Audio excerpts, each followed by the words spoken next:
शहर से कुछ ही दूर सोनापुर नाम का एक गांव था, जहां पर लखन अपनी पत्नी राधा के साथ रहता था।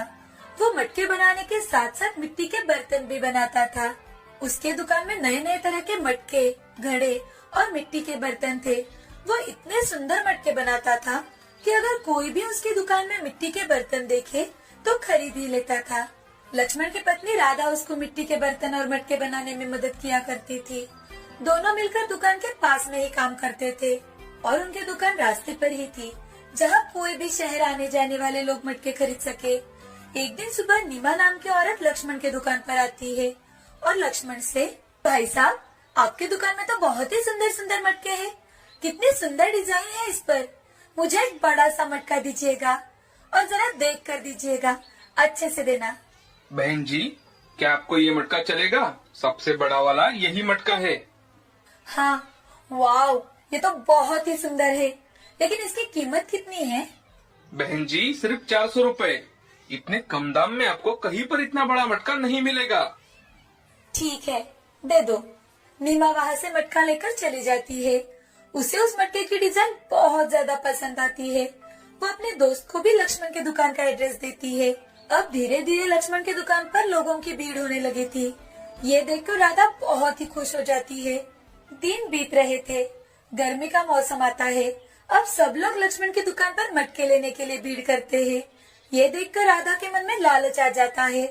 वो दुकान से घर आकर लक्ष्मण से, अजी सुनते हो, हम दोनों इतनी मेहनत करते हैं, तब जाकर हमें 2 वक्त की रोटी नसीब होती है।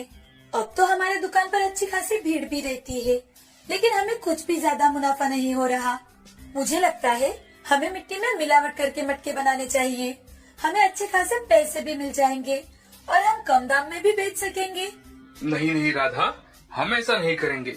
अगर हमने ऐसा किया तो लोग हमसे मटके खरीदना बंद कर देंगे। अरे अरे, क्यों नहीं खरीदेंगे? लोगों को क्या समझ में आता है कि हमने मिट्टी में मिलावट की है या नहीं? ठीक है, तुम कहती हो तो वैसा ही करते हैं। राधा ने लक्ष्मण को ये बात इतनी जोर देकर कही थी कि लक्ष्मण को राधा की बात माननी ही पड़ती है। दूसरे दिन सुबह गांव के थोड़ी ही दूर जाकर लक्ष्मण मिट्टी में मिलावट करने के लिए कुछ खराब वाली मिट्टी लेकर आता है और उसे भिगोकर मटका बनाने का काम शुरू कर देता है। लेकिन फिर भी उसके मटके बिक ही रहे थे। तो राधा लक्ष्मण से, देखा, मैंने कहा था ना कि हमारी मिट्टी के मिलावट का कोई असर नहीं होगा हमारे धंधे पर, और तो और मुनाफा भी ज्यादा हो रहा है। हाँ राधा, तुम सही कह रही हो। अब कुछ दिन ऐसे ही बीत जाते हैं। एक दिन लक्ष्मण की दुकान पर राघव नाम का आदमी आता है और वो लक्ष्मण से, अरे लक्ष्मण, मैं तुम्हारे यहाँ से एक बड़ा वाला मटका लेकर गया था, लेकिन जब से हम उस मटके का पानी पी रहे हैं तो मेरे घर के सभी की तबीयत खराब होती जा रही है। अरे नहीं भाई साहब, मटके में कोई खराबी नहीं है। आपके घर पर जो पानी आता है उसमें कुछ आया होगा, या फिर आपके खाने में कुछ हुआ होगा, इसीलिए आपके घर वाले बीमार पड़ गए हैं। बाकी मुझे तो किसी लोगों की कंप्लेंट नहीं आई। अब धीरे धीरे गांव के सभी लोग बीमार पड़ने लगे थे। साथ ही शहर से जिन लोगों ने मटके खरीदे थे वो भी कंप्लेंट लेकर आने लगे थे और मिट्टी के बर्तन में खाना भी ठीक से नहीं पक रहा था। साथ ही बर्तन जल्दी ही टूटने लगे थे। गांव में अब हर जगह यही बातें चल रही थी। तो गांव का एक आदमी दूसरे आदमी से, अरे भाई, हम तो बाहर का कुछ खाते भी नहीं है, फिर भी हमारी तबीयत बिगड़ने लगी है। मुझे लगता है लक्ष्मण के यहाँ से जो मटके लिए हैं, शायद उसी में ही कुछ मिलावट है, इसलिए गांव के सब लोग बीमार पड़ रहे हैं। हाँ हाँ, मुझे भी यही लगता है। अब गांव के सभी लोग मिलकर लक्ष्मण के दुकान पर जाते हैं और उसमें से एक लक्ष्मण को, अरे सुनो लक्ष्मण, गांव के सभी लोग तुम्हारी वजह से बीमार हो रहे हैं। जिसने जिसने तुम्हारी दुकान से मटके खरीदे हैं, उसी घर में लोग बीमार पड़ रहे हैं। हमें लगता है तुम्हारे मटके के वजह से ही हम बीमार पड़ रहे हैं। अरे नहीं भाई साहब, ऐसा कुछ भी नहीं है। देखो, तुम लोगों के सामने ही तो मटके बना रहा हूँ मैं। अरे देखो लक्ष्मण, तुम सीधे सीधे इस गांव से निकल जाओ, नहीं तो हम तुम्हें धक्के देकर इस गांव से बाहर निकाल देंगे। अरे ऐसे कैसे निकल जाओ? मैंने कुछ भी मिलावट नहीं की है। तुम्हें इस गांव से जाना ही होगा। अब बहुत ही हताश मन से लक्ष्मण घर चला जाता है।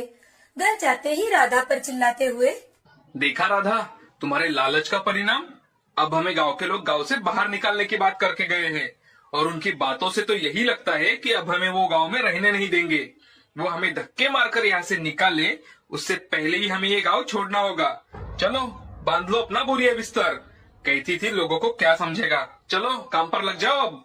राधा को अपने खुद के विचारों पर घिन आती है और वो अपने पति के पैर पकड़कर, मुझे माफ कर दो, मेरी वजह से आज हमें बेइज्जत होकर गांव से बाहर जाना पड़ रहा है। आज के बाद मैं ऐसा कभी भी नहीं करूंगी। मुझे पैसों का लालच आ गया था, अब ऐसा कभी भी नहीं होगा।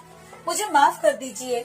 अब दोनों सुबह जल्दी ही सोनापुर गांव से दूर चले जाते हैं और वहां जाकर बड़े ही ईमानदारी से मटका बनाने का धंधा फिर से शुरू करते हैं।